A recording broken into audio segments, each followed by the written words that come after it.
Hello there, a very good morning. You're watching the Breakfast Rundown on TV1. I'm Therunee Karunaratne. As always, we're coming to you live and direct from our Newsfirst studios here in Colombo. This morning too, we are ready to cover today's latest top local, international and sports news items. But first, allow me to run you through what we will be covering on the Breakfast Rundown this morning. We'll be starting off with an update regarding 44 police OICs who refused to accept their transfers, and we also have some important news for all GCE O-level candidates this morning.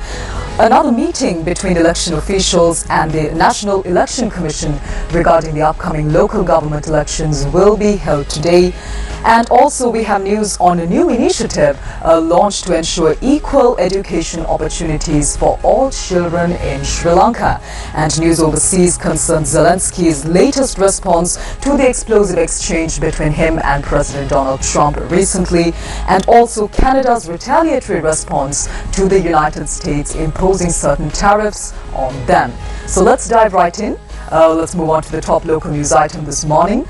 The Acting Inspector General of Police has submitted a list of 44 police OICs who refused their transfers to the National Police Commission. Previously, the Police Commission rejected these refusals, insisting that valid reasons must be provided. The Ministry of Public Security says that accordingly, the acting IGP has now submitted a formal request to the National Police Commission justifying the refusal of these transfers. The ministry further stated that more police OICs will be transferred in the near future. Let's move on to that important news update that I told you about earlier for all our GCE ordinary level examination candidates this time. Now, the Department of Examinations says that admission cards for this year's GCE O-level examination have been sent out via post. Commissioner General of Examinations Amit Jaisundar stated that the admission cards for school applicants have been sent to their principals, and the admission cards for private applicants have been sent to their respective addresses. He also mentioned that if any corrections are required, online facilities will be available until the 10th of March. And candidates can access these facilities by visiting the website www.donets.lk. And meanwhile, the Commissioner General of Examinations also advises school principals to hand over these admission cards to the students as soon as possible. Now, the number of candidates facing the 2025 GCE ordinary level examination is 474,147, and the examination is scheduled to be held from the 17th of March to the 26th at 3,663 centers across the island. Well, today marks the 6th day of the debate on the third reading of the appropriation bill, which we also call the committee stage debate in Parliament. The committee stage debate is set to continue for 19 days, including 4 Saturdays from the 27th of February to the 21st of March. And the vote on the third reading of the appropriation bill is scheduled for 6 p.m. on the 21st of March. Let's move on to more local news now. The Commissioner General of Elections, Saman Sri Ratnayaka, said that a discussion will be held with district returning officers and assistant district election commissioners at the National Election Commission next Saturday. Now, during the discussion, plans for the upcoming local government elections and related issues will be discussed with them. Meanwhile, the National Election Commission states that the deadline for accepting applications from those eligible for postal voting for the upcoming local government elections is midnight on the 12th of March. The Commission, in a statement, urges that properly completed applications be submitted to the district election officers before this deadline. The statement also emphasizes that this deadline will not be extended for any reason whatsoever. And postal voting application forms can be obtained by visiting the official website of the National Election Commission of Sri Lanka. Furthermore, the acceptance of nominations for the local government elections will commence on the 17th of March. Let's move on to news on a brand new government initiative to ensure equal education opportunities for all children in our country. Now, the Ministry of Education, Higher Education and Vocational Education has initiated a nationwide survey to assess the strategic placement of schools, aiming to provide equal education opportunities for every child. Now, Deputy Minister Madhura Senviratne stated that this survey will evaluate the criteria for determining the location of primary and secondary schools. He highlighted that schools with a smaller student population often face resource shortages, depriving those children of equal learning and education opportunities. The Deputy Minister further emphasized that this survey will address these disparities, ensuring that every child has access to a well-equipped and conducive learning environment. And finally, on to your weather news update now. Showers or thunder showers may occur at a few places in the Galle, Mathura, Kaluthra and Ratnapura districts during the evening or night. Mainly fair weather will prevail over the other parts of the island. The Met Department says that misty conditions can be expected at some places in the western, Sabaragamuwa, central, northwestern and north-central provinces and in the Galle and Mathura districts during the morning hours as well.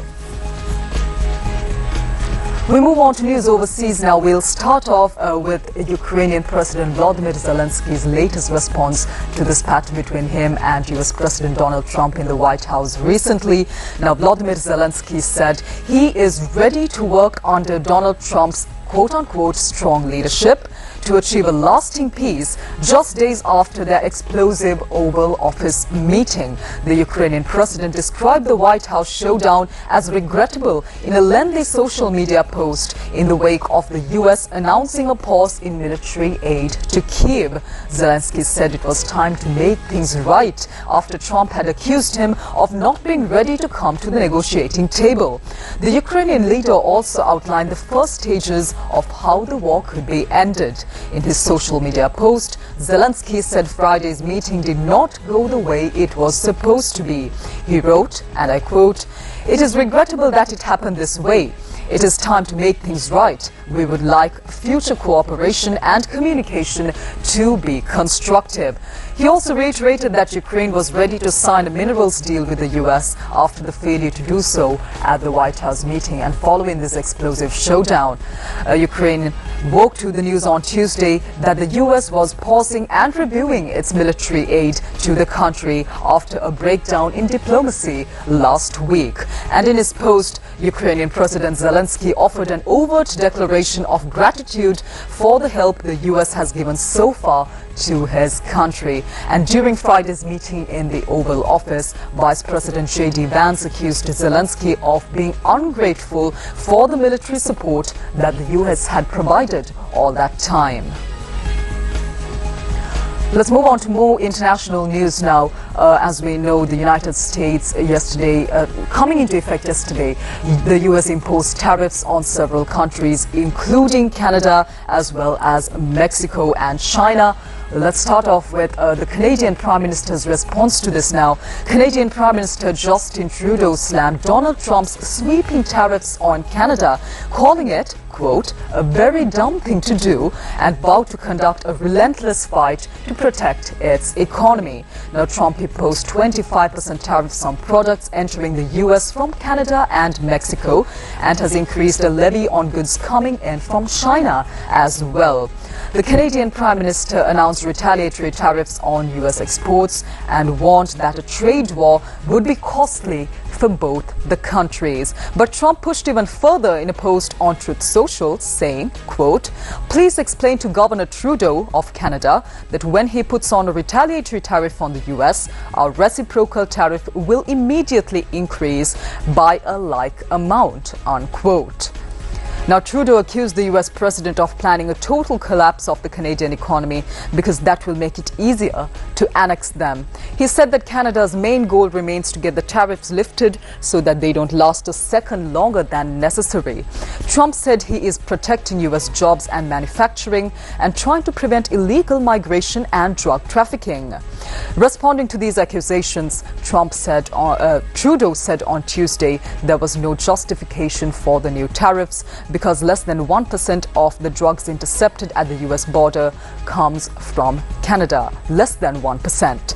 Trudeau's words were echoed by Mexican President Claudia Sheinbaum, who said there was no motive, no reason and no justification for Trump's move. Now, speaking on Tuesday, she too vowed to issue her own tariff and non-tariff measures, but said further details would be given on Sunday. Let's take a look at what Canadian Prime Minister Justin Trudeau had to say in response. The United States launched a trade war against Canada, their closest partner and ally, their closest friend. At the same time, they're talking about working positively with Russia, appeasing Vladimir Putin, a lying, murderous dictator. Make that make sense. Canadians are reasonable and we are polite, but we will not back down from a fight. Not when our country and the well-being of everyone in it is at stake. At the moment, the US tariffs came into effect in the early hours of this morning, and so did the Canadian response.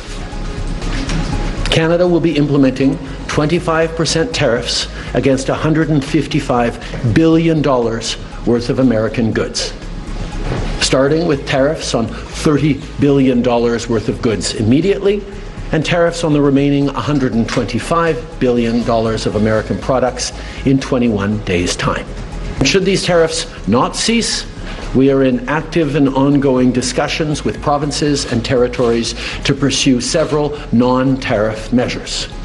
Measures which will demonstrate that there are no winners in a trade war. We move on to sports news now, and of course it's cricket. We'll be covering today's ICC Champions Trophy encounter. New Zealand take on South Africa at the second semi-final of the 2025 ICC Champions Trophy cricket tournament today. The Indian team secured their place in the final of this year's Champions Trophy tournament by winning the first semi-final against Australia yesterday. Accordingly, the team that wins today's New Zealand-South Africa encounter will face off with India in the final. South Africa won the Champions Trophy in 1998, while New Zealand won the tournament in 2000. Both teams have reached the semi-finals by winning 2 out of the 3 matches in the group stage. The match, which will be held in Lahore, Pakistan, is scheduled to kick off at 2:30 p.m. Sri Lankan time. And you can catch all the live action of the tournament on TV1 of the MTV network, the official local broadcasting rights holder, as well as on www.sirasatv.lk. Well, that's a wrap of this morning's edition of the Breakfast Rundown on TV1. I'm Therunee Karunaratne. You can join us once again tomorrow as well, right here on TV1, same time, 7 a.m. for more of the very latest from here at home and around the world. Until then, take care. Have a wonderful day ahead.